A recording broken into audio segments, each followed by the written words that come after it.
মার্কিন সেনাবাহিনীতে বড় ধরনের রদবদলের অংশ হিসেবে সেনাপ্রধান chief of staff general Randy জর্জকে বরখাস্ত করেছেন প্রতিরক্ষা মন্ত্রী পিট হেগসেথ। স্থানীয় সময় বৃহস্পতিবার 2 এপ্রিল তাকে পদত্যাগ করতে বাধ্য করা হয় বলে রয়টার্সকে নিশ্চিত করেছেন দেশটির 3 প্রতিরক্ষা কর্মকর্তা। যুদ্ধের সময় একজন শীর্ষ জেনারেলকে এভাবে সরিয়ে দেওয়ার ঘটনা মার্কিন সামরিক ইতিহাসে নজিরবিহীন।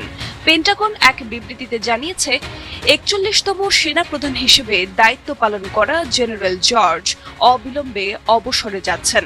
তার মেয়াদের আরও 1 বছরের বেশি সময় বাকি ছিল।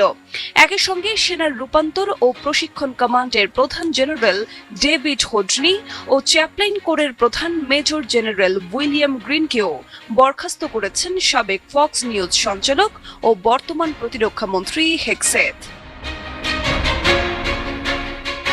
জেনারেল জর্জের আকস্মিক এই অপসারণের কোনো সুনির্দিষ্ট কারণ জানায়নি পেন্টাগন। তবে এমন এক সময়ে এই সিদ্ধান্ত এলো যখন ইরানের বিরুদ্ধে অভিযানের জন্য মধ্যপ্রাচ্যে মার্কিন সেনাবাহিনী তাদের শক্তি বৃদ্ধি করছে। এর মধ্যে 82তম এয়ারবোর্ন ডিভিশনের হাজার হাজার সেনা সেখানে পৌঁছাতে শুরু করেছে।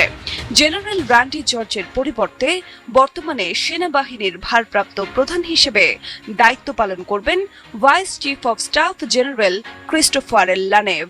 ইরাক ও আফগানিস্তান যুদ্ধে অভিজ্ঞ জেনারেল জর্জ 2023 সালে সেনাপ্রধানের দায়িত্ব গ্রহণ করেছিলেন।